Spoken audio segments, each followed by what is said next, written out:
J'ai pas eu le Secret Lair Iron Maiden. J'étais là au lancement, j'ai fait la queue virtuelle comme un gros pigeon pendant 3 heures, et une fois la file d'attente terminée, la page s'est mise à mouliner dans le vide pendant 10 minutes. J'ai actualisé, mon panier s'est vidé, et tout était sold out. Alors il me semblait que Wizards avait mis en place un système anti-scalping désormais.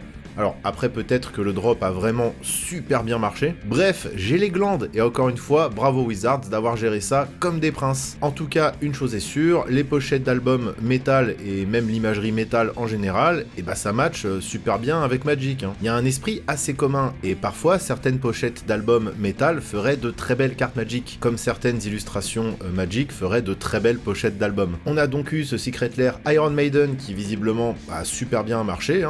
Donc attendons de voir s'ils vont renouveler l'expérience. Mais perso, je suis pas très patient, donc j'ai déjà imaginé les futurs Secret Lair de groupes métal qui vont arriver. Le premier Secret Lair qui me paraît évident dans ce thème, c'est Slipknot. C'est un groupe très visuel, avec une direction artistique globale très aboutie, inspiré des films d'horreur. Mais ici, on ne pourra pas faire comme avec Maiden et reprendre leur pochette d'album, que je trouve un peu osef, voire moche pour certaines. Là, le mieux, je pense, ça serait de faire un drop de 9 cartes, plus un jeton, vous verrez. Une carte pour chacun des membres du line-up culte qui a exercé entre l'éponyme et Hollow Is Gone. J'ai donc imaginé, entre autres, un Corey Taylor Rakdos, une bicolorité qui représente toute la rage et l'intensité de son chant puissant, si reconnaissable et ses lyrics sombres débités à une cadence fulgurante. Petit rappel, son masque est inspiré de celui de Massacre à la tronçonneuse. C'est donc de la peau de visage dépecé qu'il est censé avoir sur la fif, ce qui lui donne des airs de ghoul en décomposition.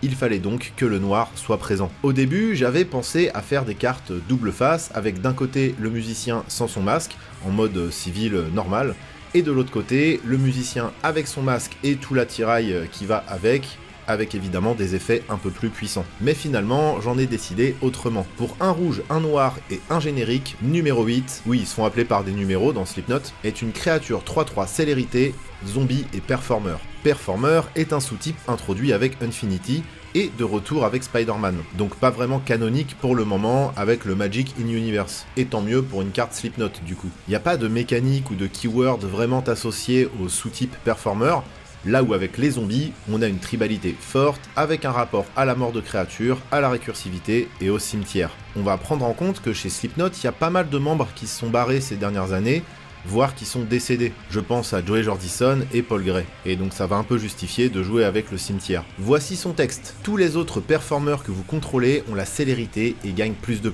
Ça, c'est pour son côté leader et frontman qui motive ses musiciens. Quand une créature que vous contrôlez meurt, créez un jeton d'artefact équipement masque. C'est un artefact avec la créature équipée est un performeur en plus de ses autres types et ça s'équipe pour un mana. Le token masque sera dans le Secret Lair, vous inquiétez pas. En gros, quand un membre s'en va ou décède, il laisse son masque derrière lui, qui sera porté par quelqu'un d'autre qui, à son tour, devra assurer le show à travers son personnage. Ça symbolise un peu le turnover au sein du groupe. Pour le reste, je vous laisse trouver des idées de build, ça c'est pas mon boulot, même si j'ai ma petite idée. Et soyez un peu indulgents, je suis pas game designer, je vous rappelle. Un Secret Lair Judas Priest. Comment passer à côté d'un tel groupe, si influent, avec des visuels qui ont marqué la rétine de plusieurs générations, notamment sur la période des années 80, avec Doug Johnson et ses animaux-machines iconiques faites à l'aérographe. Que diriez-vous d'un petit reskin avec la pochette de Turbo? Et oui, ce levier de vitesse du futur qui se fait grab pleine main m'inspire évidemment la mécanique allumer les moteurs. Mais elle n'a pas forcément plu et ça ne marchait pas si bien que ça je trouve. On va quand même rester dans l'esprit de la vitesse et du démarrage de moteur avec réglage peaufiné qui permet de ramener sur le champ de bataille depuis le cimetière un artefact et si c'est un véhicule, on l'anime directement. C'est assez niche comme carte mais j'ai pas trouvé mieux en vrai. Le gros mecha de Defender of the Face serait parfait pour illustrer la carte lisseur de Métropole, quel blaze, qui n'a jamais eu de reprint depuis son apparition dans Brothers War. Et pour l'aigle de Screaming for Vengeance, un artefact créature avec le vol.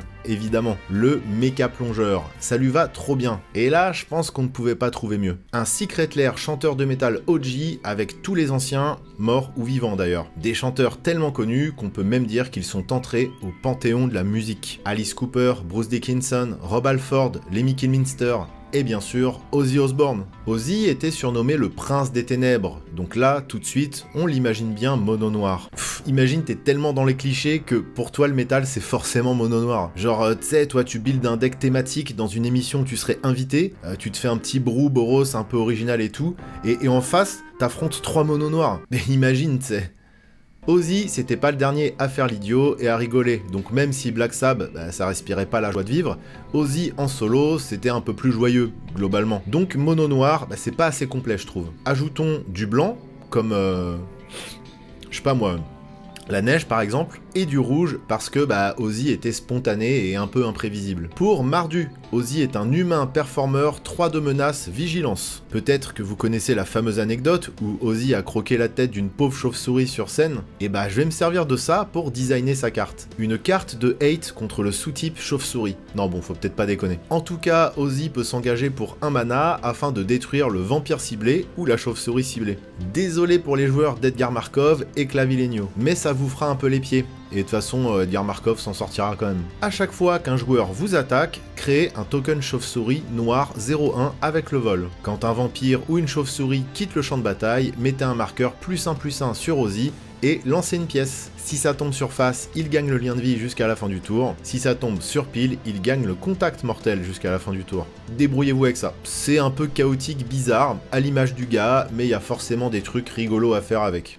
Enfin, j'espère. Mastodon est l'un des groupes les plus innovants et visionnaires de sa génération. Et en plus de ça, ils sont reconnus pour proposer des pochettes d'albums assez dingues, et ça me paraît donc évident de partir sur un Secret Lair de réédition avec de jolis skins. Pour l'album Léviathan, c'est facile de trouver un gros bébé marin. Dreamtide Whale, par exemple, ça marche bien, jamais réédité et joué un peu en CEDH. Pour Blood Mountain Beza, qui potentiellement fait plein de choses, ça collerait de fou. L'art de Remission, lui, ferait un très joli anti-bet.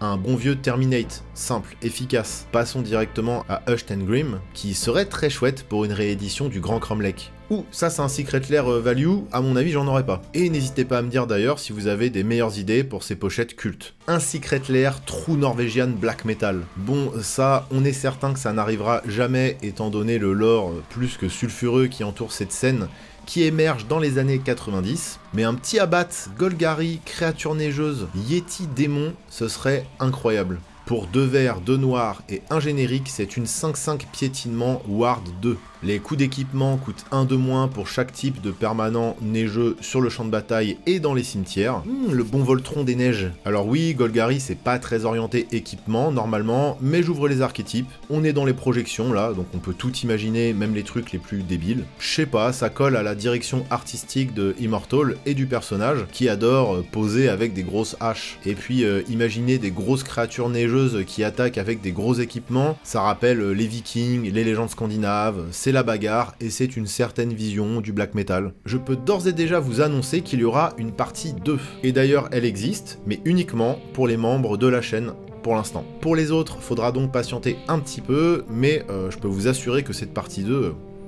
exceptionnelle, exceptionnelle. D'autant plus quand elle est visionnée avant tout le monde, c'est incroyable. Essayez de pré-shot les groupes dont je parlerai dans la partie 2, et celles et ceux qui trouvent gagneront un like sous leurs commentaires. Sympa le gars, sympa. A plus.